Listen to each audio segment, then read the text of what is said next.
बात यह है कि मैं एक प्रोफेशनल सिंगर हूँ। तो भाई लोग एपिसोड 3 की एंट्री तो आपने देख लिया। चलिए स्टार्ट करते हैं। इसको एक्सप्लेन करना नहीं हो तो सब्सक्राइब कर देना। भाई किम ने अपना नगीसा का सॉल्व कर दिया है केस। अब भाई इसके पास एक नया केस आया है क्यूट गर्ल का। चलिए देखते क्या कहती है आखिर उसको वो। तो भाई इस क्यूट सी गर्ल का नाम है यूई साइकावा और भाई ये अपनी किम को कहती है कि तुम एक महान डिटेक्टिव हो तो इसलिए मैं तुमसे कोई ज़रूरी काम है। और यहाँ किंग भाई यूई को मना कर देता है क्योंकि वो कहता है कि मैं अब डिटेक्टिव नहीं हूँ। फिर यूई भाई किम की बात सुन के थोड़ी सैड सी फील करने लग जाती है। फिर भाई नगीसा पीछे से आके बोलती है कि हाँ ये एक डिटेक्टिव नहीं है, ये एक असिस्टेंट है। और वो कहती है कि मैं तुम्हारी मदद कर सकती हूँ। तो भाई नगीसा इसके केस को लेने के लिए तैयार है। तो भाई यूई आखिर पूछता है कि तुम्हारा केस क्या है उस क्यूट गर्ल से, मतलब यूई साइकावा से। तो भाई किम आखिरकार समझ चुका है क्योंकि नगीसा ने उसका केस क्यों लिया है, क्योंकि भाई नगीसा के दिल के अंदर है सिंस्ता का दिल है। तो यहाँ से हमारा एपिसोड स्टार्ट होता है भाई लोगों। फिर यूँ ही बताती है किम और नगीसा को आखिरकार उसको एक चिट्ठी आई है जिसमें लिखा हुआ उसको 300 करोड़ का हीरा चुरा लिया जाएगा। और आखिरकार वो कंपनी पता कौन है भाई? स्पेस है भाई, स्पेस। यार इस कंपनी बैन जो ये एंड्रॉयड बनाती है भाई। तो भाई साहब इस चीज़ को सुन के भाई वो लोग हैरान हो जाते हैं। और हाँ ये कॉन्सेप्ट वाले दिन जिस दिन यूई का कॉन्सेप्ट होगा उस दिन भाई वो हीरा चुराया जाएगा। तो भाई उसके पास उस टाइम कोई बॉडीगार्ड नहीं हुआ, इसलिए वो किम और नगीसा की हेल्प मांगने आई। तो अचानक से भाई किम यूई का मुंह बंद कर देता क्योंकि वो बहुत तेज बोल रही होती, सब कुछ बता रही होती, सब लोग सुन रहे होते हैं। तो गुस्से में आके यूई किम का हाथ काट लेती है और पीछे हट के बोलती है कि तुम वही तो नहीं जिसने मुझे चिट्ठी भेजी है। किम फिर यूई को भरोसा दिलाने के लिए उसको बोलता है कि मैं कोई चोर नहीं हूँ और मैं आपको तुम्हारा साथ देने वाला हूँ। फिर भाई यूई चली जाती है और आखिरकार किम पूछता है नगीसा से कि क्या तुम्हें सच में डिटेक्टिव का काम करना है। लेकिन इनको बता दें कि हाँ वो डिटेक्टिव बनेगी क्योंकि जस्ट बिकॉज यार उसके पास ना सिंस्ता का दिल है और सिंस्ता यार एक डिटेक्टिव थी, तो आखिरकार इसको भी डिटेक्टिव बनना पड़ेगा और अपने दिल की बात माननी पड़ेगी। फिर किम भाई हंसने लग जाता है, एक साइड में खड़ा हो गया और उसको याद करने लग जाता है सिंस्ता के साथ बिताए हुए पल। फिर हमें यूई का घर दिखाया जाता है। भाई यूई का घर नहीं है यार, ये महल है और वो काफ़ी छोटी बच्ची पर इतना कुछ होना बहुत बड़ी बात है यार। किम और नगीसा यूई के साथ चाय पी रहे होते हैं और भाई यूई को काफ़ी गुस्सा आ जाता है जस्ट बिकॉज उनके टेबल बहुत लंबा होता है और वो चिल्ला चिल्ला के बातें कर रहे होते हैं। फिर यूई इन दोनों के साथ बैठती है और सॉरी बोलती है इतना दूर रहने के लिए। फिर नगीसा यूई से पूछती है आखिरकार तुम्हारा काम क्या है, हमें पूरी तरीके से बताओ। तो भाई फिर यूई नगीसा और किम को दिखाती है वो चिट्ठी जो गुंडों ने भेजी होती है। फिर किम और नगीसा चिट्ठी खोल के पढ़ते हैं और आखिर किम सोचता है कि ऐसा कौन सा चोर हो सकता है जो 300 करोड़ के हीरे की चोरी चिट्ठी लिख कर भेजेगा। फिर यूई हाथ जोड़ के किम से कहते हैं कि प्लीज़ ये तुम चोरी होने से रोक लो। फिर नगीसा यूई से पूछती है आखिर ये 300 करोड़ का हीरा है कहाँ। आखिर हमें वो हीरा दिखाया जाता है यूई के, तो यूई कहती है ये हमारा एक खानदानी हीरा है। किम यूई से कहता है अगर तुम्हें पता है यहाँ पर चोरी होने वाली तो यहाँ पर तुम सिक्योरिटी बढ़ा क्यों नहीं देती हो। फिर यूई बता दी आखिरकार जो उसके पास बॉडीगार्ड है वो बॉडीगार्ड उसके फैन है ना कि रियल बॉडीगार्ड है भाई। तो मुझे यहाँ पे हंसी वाला सीन लगाइए। और ये फनी गार्ड ऐसे हैं कि भाई ये इसकी लाइव परफॉर्मेंस देखना चाहते हैं ना कि इसके 300 करोड़ के हीरे की फिक्र है उन्हें।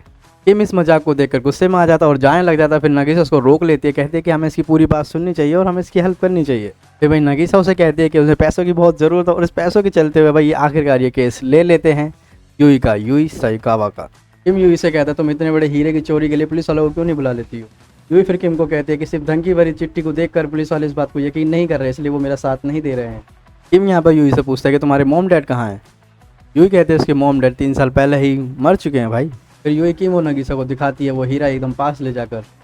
नगीसा को लगा होता फिर वो बहुत तेज बाथरूम चली जाती है। फिर यूई किम के साथ थोड़ी मस्तीबाजी करती है लाइक 18+ बातें, समझ रहे हो ना। फिर किम और नगीसा भाई यूई के घर से निकल जाते हैं और रात के समय यहाँ पे रोड पे घूम रहे होते हैं, मतलब एक स्ट्रीट पे घूम रहे होते हैं। और फिर नगीसा उसको एक चीज़ बताती है किम को कि उसने एक सपना देखा जिसके अंदर सिंस्ता थी। नगीसा किम को बताती है कि भाई सिंस्ता उसे बहुत क्यूट लगी, ब्यूटीफुल लगी और वो ये पूछना चाहती है किम से कि वो आखिरकार वो इतना प्राउड क्यों करता है सिंस्ता पे। फिर अगली सुबह हम देखते हैं भाई ये दोनों भागे भागे जा रहे होते हैं। नगीसा थक जाती है और किम से पूछती है आखिर हम जा कहाँ रहे हैं। और किंग नगीसा को बताता है कि वो यहाँ पर यूई का रिहर्सल शो देखने आया है और उसे चेयर करने आया है इतने बढ़िया शूट के अंदर। भाई देखो ना क्या ड्रेस है। किम यहाँ नगीसा को बताता है कि उसने यूई के सारे शो देख लिए हैं पहले के, समझ रहे हो, सारे गाने सुन रखे हैं। किम और नगीसा आखिरकार उनके शो में आ चुके हैं, रिहर्सल शो में यूई के। फिर यूई अपने सॉन्ग के अंदर बहुत अच्छा गाना गा रही होती भाई सब, बहुत अच्छा भाई, ये शो बहुत अच्छा होता। मैंने गाना सुना, आपको भी मज़ा आएगा, सुनते जरूर रहना भाई, बढ़िया है गाना। किम यहाँ नगीसा को बताता है भाई यूई एक सेकंड सॉन्ग गाने वाली जिसका नाम है शो स्टॉपर। तो नगीसा किम से पूछती है कि आखिर तुम्हारे लिए गाना इंपॉर्टेंट क्यों है, आखिर ये तुम गाना क्यों सुनना चाहते हो। तो भाई किम नगीसा को बताता है कि भाई इस गाने के जरिए उन्हें पता चलेगा यूई उनसे क्या छुपा रही है और क्या झूठ बोल रही है।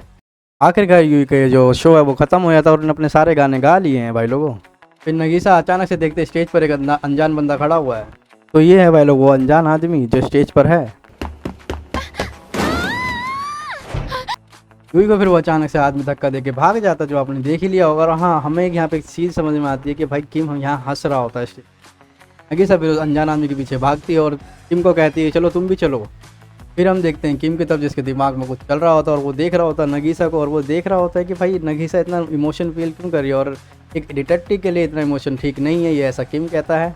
फिर किम और नगीसा भाई यूई से स्टेज पे मिलने जाते हैं, और भाई हमेशा की तरह यूई किम को देखकर कहती है ठरकी। फिर किम यूई की बातों को इग्नोर करता है और उसे याद रहता है कि उसे कल की डेट में तिजोरी को रखवाली करनी है, क्योंकि उसके अंदर है 300 करोड़ का हीरा। फिर किम यूई को एक एडवाइस देता है कि अपने स्टेडियम की सिक्योरिटी बढ़ा ले, क्योंकि भाई ये हादसा दोबारा हो सकता है। तो भाई किम यूई को हाथ दे के उठाता है स्टेज के ऊपर से, और भाई यूई उसको कहती है ठहर की। इसी बात पे भाई कॉमेडी सीन हो जाता है। और हाँ, यहाँ पे किम को सब कुछ पता है कि भाई आखिरकार यूई क्या झूठ बोल रही है और क्या छुपा रही है। जहाँ तक मुझे लगता है वो तो हमें एपिसोड 4 में पता चले, क्योंकि एपिसोड 3 यहाँ पे ख़त्म हो चुका है। एक्सप्लेनेशन कर रही है भाई, आपको मज़ा आया हो मेरा एक्सप्लेनेशन में तो भाई प्लीज़ सब्सक्राइब कर देना, कमेंट करके बताना आपको मज़ा आया नहीं आया और किस तरीके के एनीमे आपको चाहिए रिव्यू में।